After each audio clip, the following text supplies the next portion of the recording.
Hello and welcome to the Podcast. And today I'm going to be talking about the Padres versus the Dodgers series. A lot of fun. Didn't really go our way. We lost the series, but a lot of fun. I didn't really feel like making a video about the Pirates series because it was pretty disappointing. Yeah, we split the series. Should have won it. Should have swept them. Pirates suck. Oh well. And there wasn't really much to talk about anyways there. I mean, other than, Blake Snell, he had a nightmare start and we couldn't score or get any hits with runners in scoring position. Other than that, wasn't really a lot to talk about in that series. So, now I'm going to be talking about the Dodgers series. So let's get right into it. First game of the series. Wow. What a weird game. Super weird. Probably the craziest game of the season so far. Felt like playoff baseball. That's what everyone was saying. And I agree. A lot of heated moments throughout this whole series. Just maximum effort. A lot of emotions. Very cool. So, first game, the Dodgers used Walker Buehler while we used Ryan Weathers. So, it seems like this game would be the game, if any of the games, that the Padres would lose or lose badly. But Ryan Weathers, looking pretty damn good, man. Ryan Weathers, he's really making a case to secure that number 5 spot in the rotation because he was nice. Yeah, he only threw 3 2/3 innings, but he only gave up 1 hit, only 2 walks, fine. And he had 3 Ks in almost 4 innings. All right, whatever. Looked pretty damn good, though. Again, he's been really great this whole year.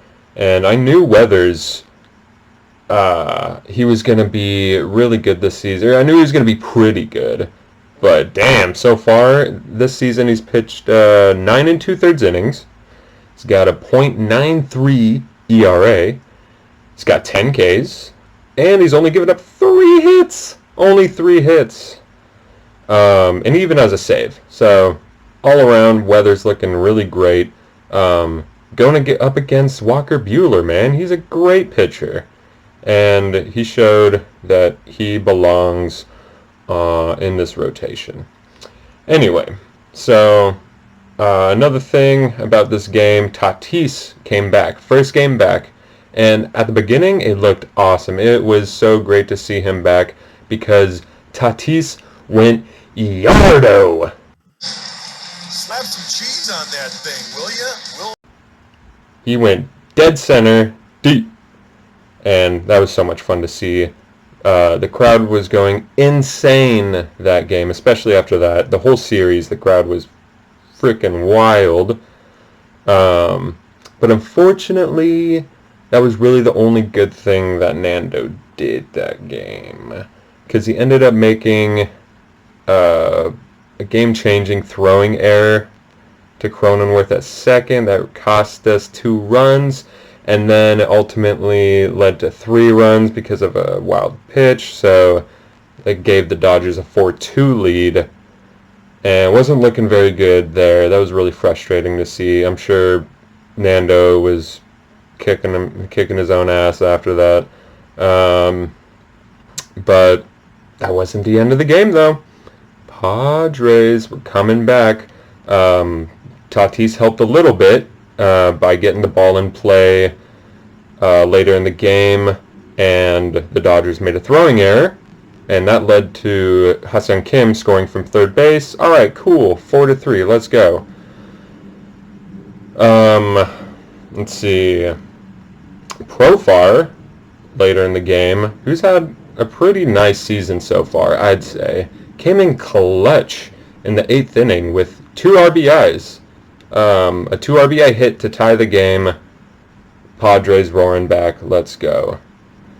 But then the back and forth continued in the 9th inning with a hot Turner hitting in a run.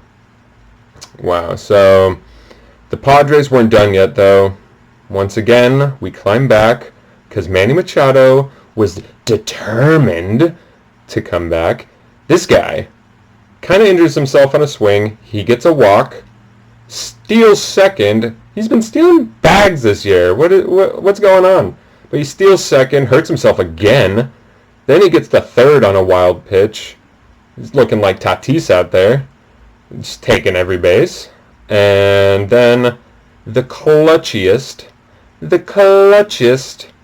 hitter on our team so far, Eric Hosmer, came in big time with a game-tying single. Hosmer's been insane. So another crazy moment during this game was when Jorge Mateo got hit by a pitch and was not very happy about it, staring down the pitcher, and the benches had to clear. Kind of unnecessary. It didn't look like they were gonna fight or anything, but you know, it definitely was heated, and it was fun to see all these emotions going on in the very first game. Let's go, Mateo. Let him know it's good. Yeah, this game really felt like a playoff game. It's only our first game against each other in the season. We got like 19 games against each other. Sick. Alright. Padres unfortunately couldn't come up with a big hit in extra innings though. And Tatis, he even struck out with the bases loaded. That was tough to see, man. Wasn't a great game for Tati. It was great to see his home run, but overall, not a great game, comeback game. So, you know, the Dodgers went ahead in the 12th with a 2-run home run from Corey Seager off of Tim Hill. Damn. And yeah, I know last video I said that I'm not worrying about Tim Hill. I feel like he got a little bit unlucky and that he's going to be fine. But, oh man, I'm getting a little bit worried about Tim Hill now, to be honest. Him and Craig Stammen, I never liked Craig Stammen, but now Tim Hill, a little bit worried about him. But anyways, that was pretty much the end of the game. They got the 2-run home run. We said, all right, we're not going to be wasting any more pitching. Let's throw in Jake Cronenworth? Oh, man. Jake Cronenworth pitching. I mean, he did pitch before he was in the majors. But that was just cool to see. We had Joe Musgrove in left field. He made a catch. That was cool. But I think the coolest thing about this was Jake Cronenworth struck out Mookie Betts. He struck out an MVP. Their best player.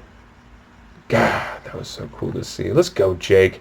That was the highlight of the game. Yeah, we lost. Yeah, it was kind of disappointing because we had so many opportunities to win. But, man, seeing Jake Cronenworth strike out Mookie Betts, awesome. And shout out to Musgrove for playing a great left field. Very good. So, yeah, like I said, super weird game. Felt like a playoff game. Game 1. A lot to talk about there. Second game of the series. Not a lot to talk about in this one. This game was extremely frustrating for me, though. Extremely frustrating because, I mean, Yu Darvish pitched a great game. He went 7 innings, gave up only 1 hit and only 1 run, struck out 9. But his only run came off a walk with the bases loaded, which is already frustrating. But he walked Clayton Kershaw. Bro.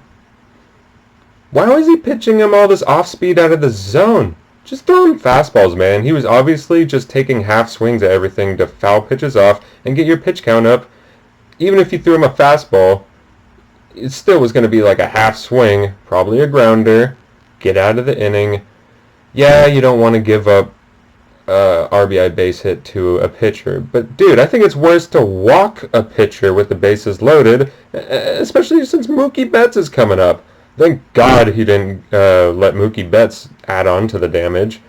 But that was just extremely frustrating for me. Anyways, Padres couldn't get anything going this game offensively. Kershaw was on it.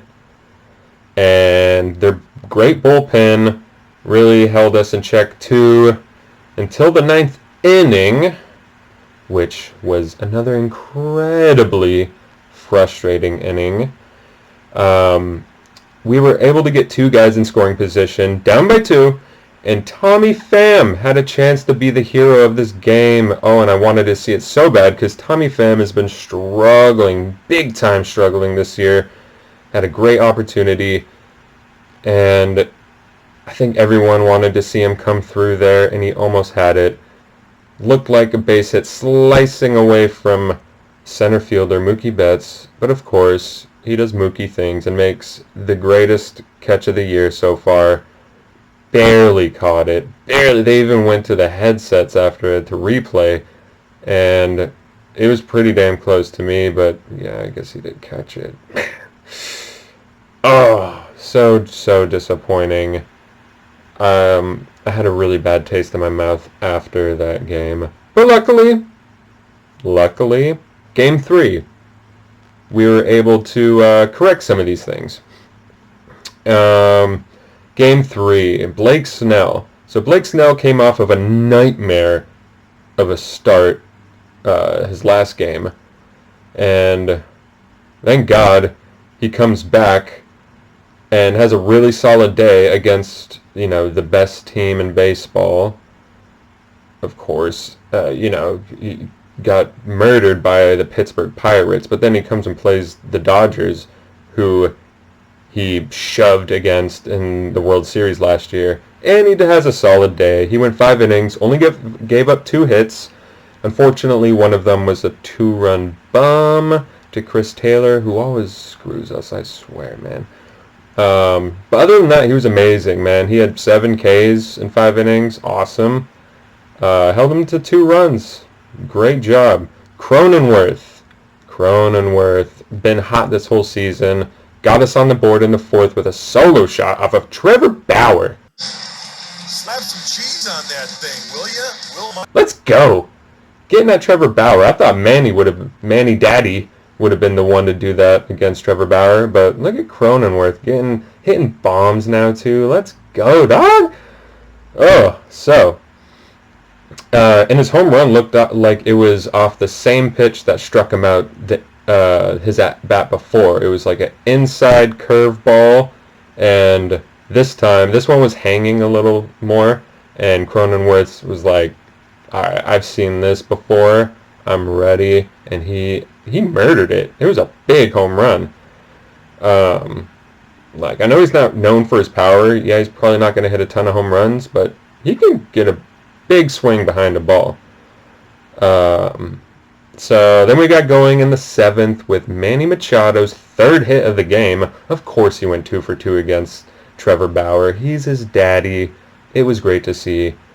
And so Machado gets on base, and who comes through? With the clutch hit? Eric Hosmer. Of course he does. Of course. Again, Eric Hosmer with a game-tying hit in the 7th. And then the 8th, we get a couple of guys on base.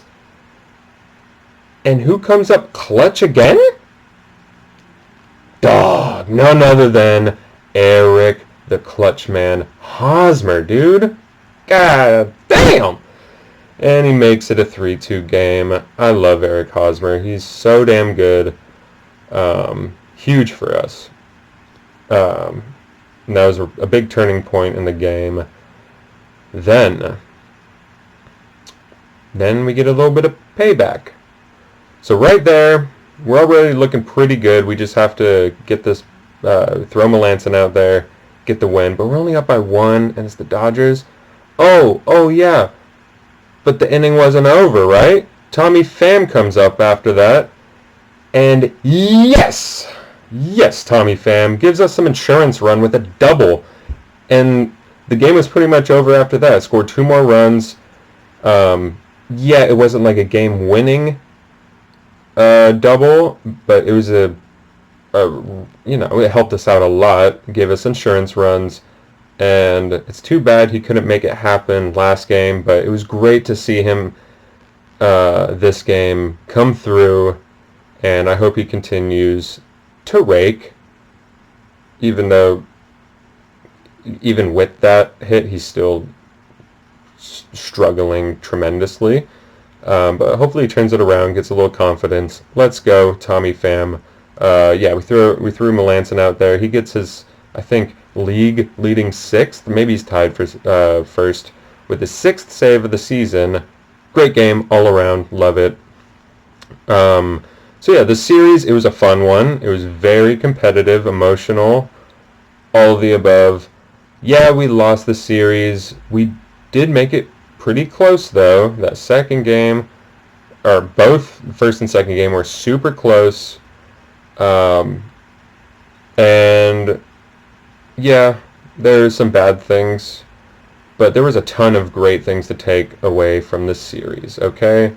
And I think everyone's just super excited to play them again, coming up very soon. So yeah, that was the series.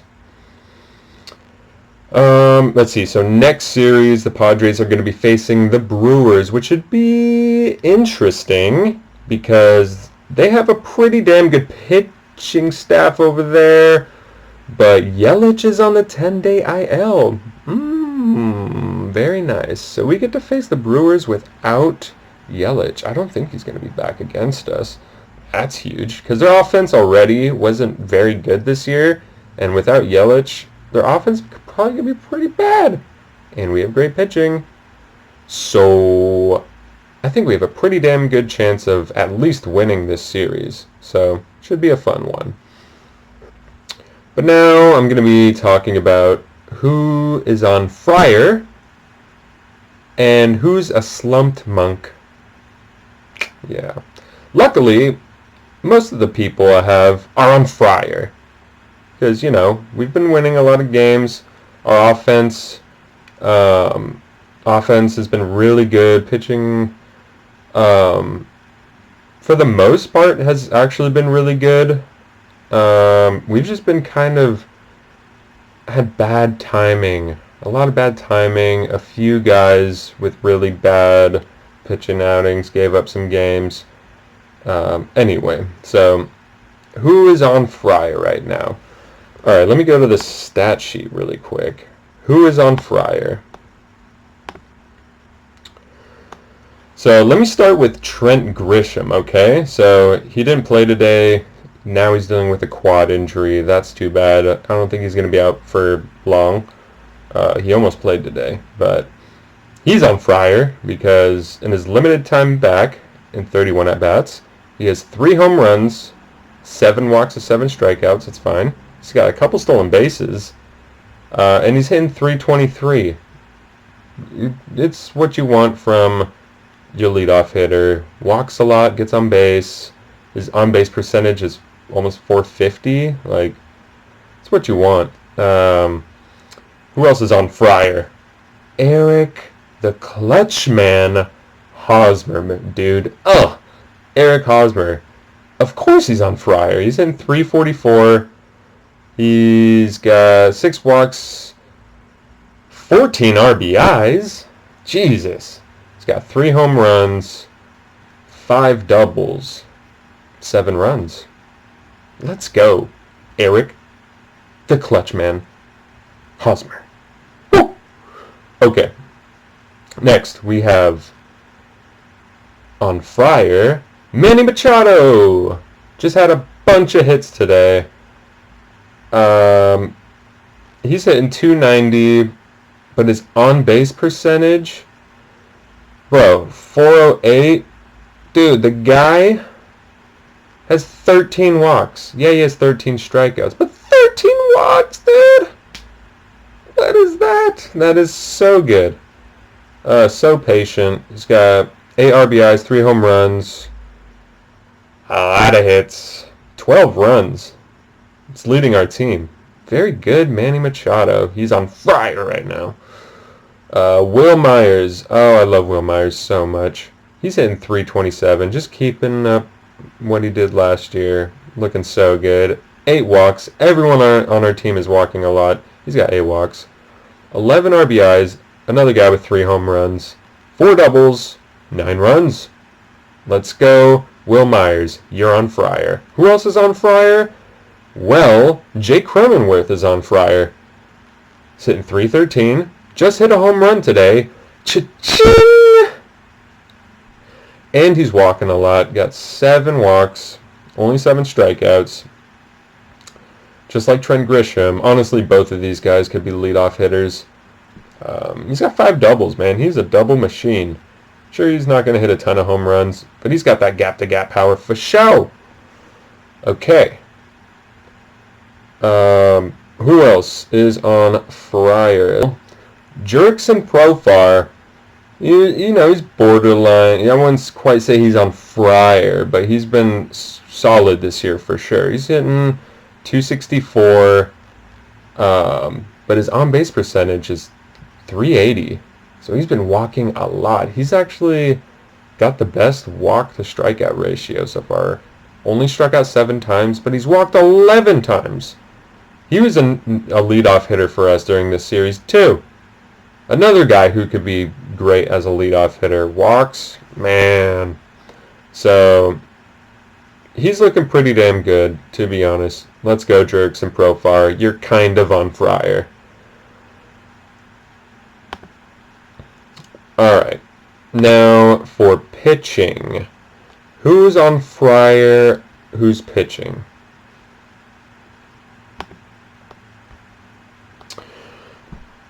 I'm going to start with Yu Darvish.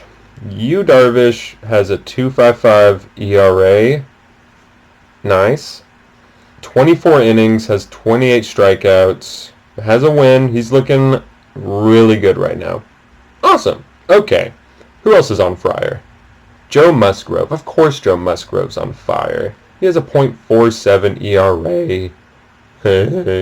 He has a .47 ERA. He has 2 wins in 19 innings, has 24 strikeouts. He has the no-hitter.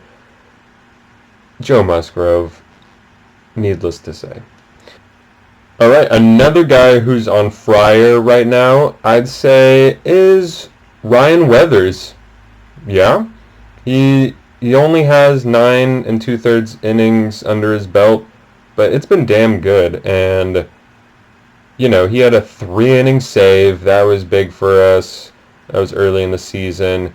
He went almost 4 innings in a game against Walker Buehler. And anyways, overall, 9 2/3 innings, .93 ERA, 10 Ks, only giving up 3 hits, and he has a save. He deserves a spot on Friar. All right. And last but not least, I think almost all of our relievers deserve to be on Friar. Almost all of our relievers have been doing great this year. Really, really exciting to see how dominant our bullpen has been so far. There's only been 2-3 guys who've kind of slipped, but it's been a great sign. Relievers on Friar. Alright, now to move on to the Slumped Monks. Unfortunately, I have to start off this Slumped Monk list with my boy, with the jersey I'm wearing, Fernando Tatis. I'm sorry, Fernando. I'm sorry, but you are a slumped monk right now. Let's take a look at your stats. You're hitting 192.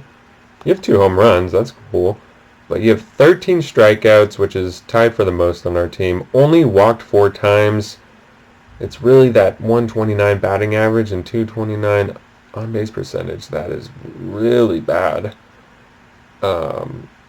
So, obviously, he's going to turn it around. He's Fernando Tatis Jr., but right now, he's a slumped monk. I'm sorry. Let's go, Nando. Let's go, Nando. Alright.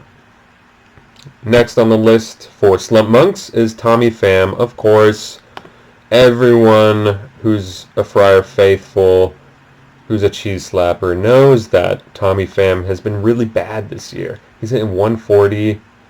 At least he's walked. That's a good thing. He always does that. He always walks.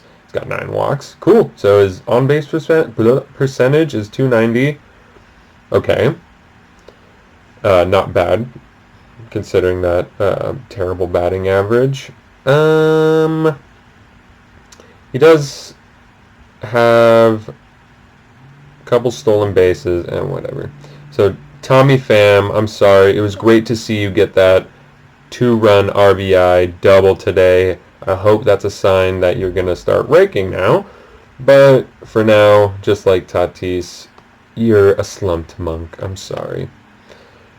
Next, Caratini. Caratini, unfortunately, goes on the slump monk list. He started off really hot with us. He was an RBI machine.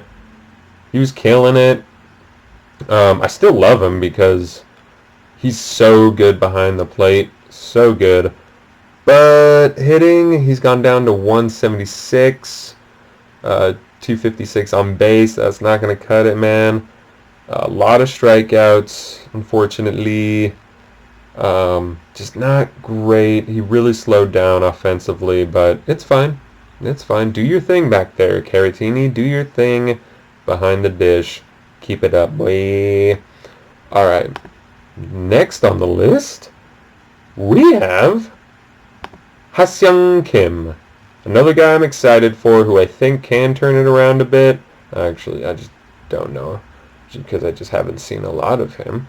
But Ha-Seong Kim's hitting 211, 286 on base.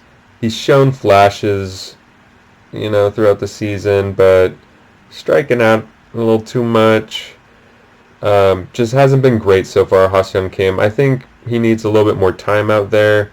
I think if we're playing some lesser teams, we should give Tatis some more time off, not overwork him with his injuries and all that, and give some more time to Ha-Seong Kim. Let him get more comfortable out there. But for now, I'm sorry, Ha-Seong Kim, you're a slump monk.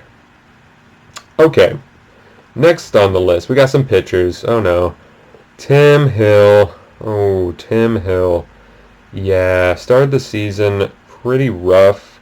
He didn't get charged with any earned runs the first game of the season. Yeah, that was the first game of the season. But it wasn't a good look. Gave up home runs. And so far, his ERA is looking okay so far. But he just hasn't looked good. Just by the eye test, he's given up too many home runs. I guess he could be okay because he was pretty good last year. Maybe he's just having a bit of a rough start, but I'm starting to get a little worried about Tim Hill. And because of that, you're a slump monk for now. Alright, another one is Dan Altavilla. I'm sorry, he's only pitched 1 inning. He gave up like a home run, I think. So, not really a lot from Altavilla. So maybe it's unfair for me to put him on the slump monk. But for now, you're a slump monk, Altavilla. Do better next time, please. Austin Adams, another guy we haven't seen a lot of yet, but hasn't been great so far. Been giving up way too many runs. I'm not even going to read these guys' stats. They just haven't been good. For the most part, they haven't had a lot of opportunities yet, so I'm not going to go through their stats. But for now, they're slump monks, and that's it for the slump monks. Luckily, most of our players are on Friar right now. So, yeah, that's about it for the video. We're going to be playing the Milwaukee Brewers tomorrow. It's going to be fun. And, yeah, we'll see. We will see. Please subscribe, everybody. Please comment. Give any opinions about the Padres, any questions, any criticisms of my opinions. Go ahead. But, yes, please subscribe. Give it a like. And everybody watch out for my Fernando Tatis rap that's coming out soon, guys. Alright? I'm almost done with it. Shouting out Nando. He deserves it, even though he's a slump monk right now. He deserves his song, and he's gonna get it. Alright. Peace, everybody.